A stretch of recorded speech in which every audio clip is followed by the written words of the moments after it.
everyone, happy 2021. My name is Jasmine, and today I wanted to talk about defining your own success. What does success mean to you?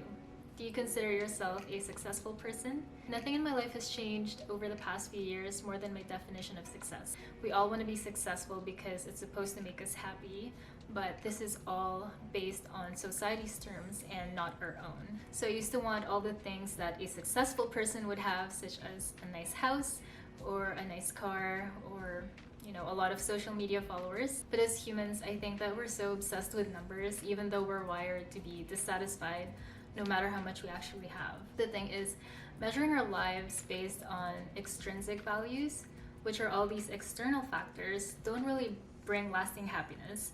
And instead, when we're feeling dissatisfied, we turn to pacifiers, which are things that we do just to pass the time or entertain ourselves, that would bring us instant gratification, but it's always short term, like scrolling our feeds on Instagram or binge watching a show or online shopping. And there's nothing inherently wrong with these things as long as we don't depend on them to always constantly pacify our own anxiousness or dissatisfaction, because then we end up wasting so much time on things that don't really bring any lasting value to our lives. So instead of focusing on all these external measurements of success, I focused instead on intrinsic values, which are things that we can't measure, such as creating things for ourselves, how capable we are of helping others, how much we allow ourselves to express ourselves or try new things, or even having the freedom to let ourselves do nothing and give our minds and bodies a break. Focusing on these things shifted my desire from wanting to consume to wanting to create more. And if you're in the process of trying to figure out your life, I would suggest to start with just allowing yourself to create. It doesn't even matter what it is, just start with what you have and what you know.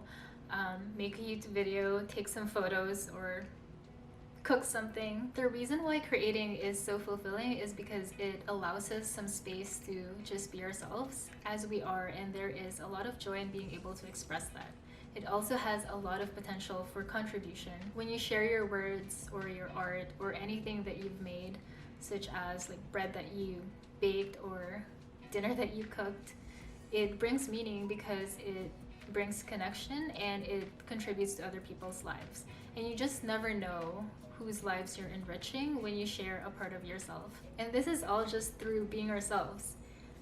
This also shifts our focus on our own gifts and abilities so that we become more aware of them and we become more grateful for them. And when we're more grateful, we are more capable of extending ourselves to others. So then we just end up looking for more opportunities and our responsibilities to ourselves, our friends, our network, our community. And to me, that is so much more fulfilling than looking for what is entitled to us.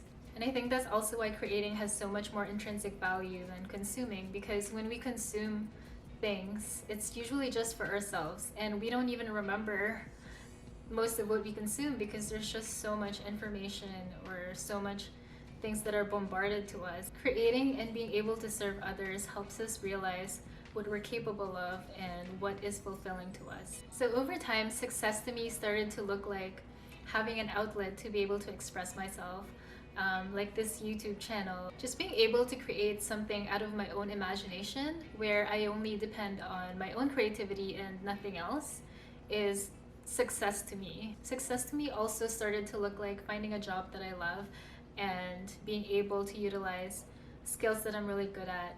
I think that for me, getting paid to be yourself is one of the biggest markers of success. Success to me also means having the peace of mind, being capable of empathizing with others, and being able to contribute where it's needed.